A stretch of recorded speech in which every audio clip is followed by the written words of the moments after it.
అంటూ దైవ జిజ్ఞాసంటూ జీవితం గడిపేటి ఓ మాన్యులారా,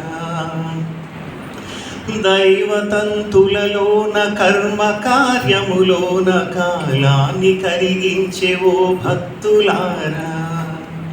ఎటువంటి తంతులు చేయండి, ఎటువంటి వ్యవహారాల్లో మీరు ఉండండి. దైవానికి సంబంధించిన వ్యవహారాలు అందరూ ఉంటాం కదా, అలా కాలాన్ని కరిగిస్తూ జీవితాన్ని మొత్తం నడిపిస్తున్న ఓ భక్తులారా, జ్ఞాన సారములెన్ని విషయములు తెలిసినా, మీ చిన్నప్పటి నుంచి దేవుడి గురించి విన్నారు, భగవద్గీతలు చదివారు, మ్యాక్సిమం అన్నింటిలోనూ మీరు వినే ఉన్నారు చాలా విషయాలు. 50 ఏళ్ళు ఎవరు ఖాళీ కూర్చోరండి, అందరూ ఓ 40 ఏళ్ళు కూడా ఎవరు ఖాళీ కూర్చోరు. మంచి చెడు అందరికీ తెలుసు, అందరికీ మంచి చెడు తెలుసు, ఏది మంచో ఏది చెడు ఎవరు చెప్పక్కర్లేదు.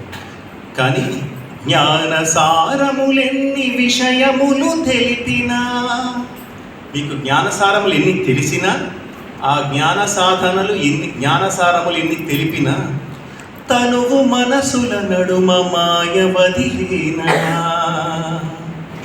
జ్ఞాన సారములెన్ని విషయములు తెలిసినా, జ్ఞాన సారములెన్ని విషయములు తెలిపినా, తనువు మనసుల నడుమ మాయ వదిలేనా.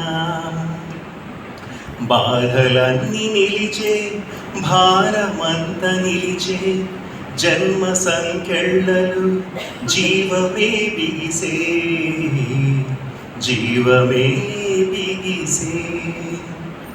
మీరందరూ ఏ పనన్నా మీకోసం చేసుకుంది ఎప్పుడైనా ఉందా?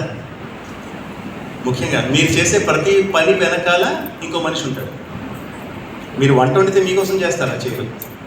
మీ ఇంటి వాళ్ళ కోసం చేస్తారు. మీరు ఇవాళ రెడీ అవుతున్నారంటే మీ ఆయన గారికి అందంగా కనిపించాలని రెడీ అవుతున్నారు, మీకోసం కాదు కదా. ఎదుటి మనిషికి అందంగా కనపడాలి. అలా జీవితంలో మీరు చేసే ప్రతి పని వెనకాల మీరు లేరు, వేరే వాళ్ళు ఉన్నారు. మీరు చేసే ప్రతి పనిలోనూ వేరే వాళ్ళు ఉన్నారు. అందుకే ఏముంది, బాధలన్నీ నిలిచే, భారమంతా నిలిచే. వేరే వ్యక్తుల యొక్క భారం మీలో నిలబడిపోయి ఉంది. జన్మ సంకెళ్ళలు జీవమే బిగిసే, ఆ సంఖ్యలు మీరు మోస్తూనే ఉన్నారు. జీవమే బిగిసే. ఇప్పుడు మరి ఎలా సాధ్యం? దీనికి ఏంటి పరిష్కారం? సత్యమగు నిత్యమగు దైవానుగ్రహమంటూ కలిగించి తరించు మార్గమే సాధన. సత్యమగు నిత్యమగు దైవానుగ్రహమంటూ కలిగించి తరించు మార్గమే సాధన. సాధనే చేయరా, నిజమైన గురువునే చేరరా. సాధనే చేయరా, గురువునే చేరరా. ఉత్తముల జీవితమే యోగ మార్గమురా. అందరు ఉత్తములు ఎవరు? ఉత్తమోత్తములు ఎవరైనా రామచంద్రుడు, శ్రీకృష్ణుడు, ఆంజనేయుడు, ఎవరిని మీరు తీసుకున్నా వాళ్ళ జీవితాలన్నీ యోగమయమైనవి. ఉత్తముల జీవితమే యోగ మార్గమురా. తృప్తిగల జన్మమై, స్వేచ్ఛగల జీవమై, శక్తిగల ప్రాణమై, దైవముగా మారరా, దైవముగా మారరా. అల్టిమేట్గా ముఖ్యంగా మనకి ఇంకా ఫైనల్గా కావాల్సింది తృప్తిగల జన్మం, స్వేచ్ఛగల జీవం. ఎవరి బరువు మన మీద ఉండకూడదు. మీరు ఏ పని చేసినా మనది స్వేచ్ఛగా ఉండాలి, శక్తిగల ప్రాణమై ఉండాలి.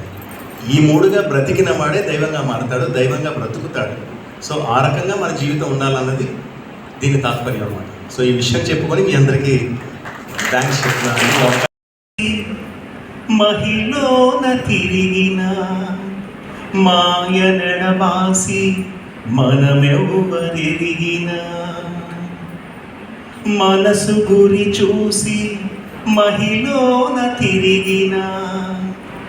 అంటే మన మనసు మీదే మీరు గురి పెట్టి మనసును గమనిస్తూ ఈ మహిళన మీరు తిరిగిన అంటే మీ పనులు, మీ వ్యవహారాలు మీరు నిమగ్నమై ఉంటే, మాయ నడబాసి మనమెవ్వరిగినా, మాయేది నిజమేది అంటూ మీరు ఎరుకతో ఉంటే, ముక్తి నొదిలేసి సర్వంబు త్యాగమనినా, ముక్తి కూడా ఒక కోరికే అనుకుని దాన్ని కూడా పక్కన పెట్టి సర్వాన్ని మీరు త్యాగం చేయగలిగితే మానవుండాది బ్రహ్మంబు కాద సోమా, మానవుండాది బ్రహ్మంబు కాద సోమా, మనసు గురి చూసి మహిళన తిరిగిన మాయ నెడబాసి మనమెవ్వరిగిన.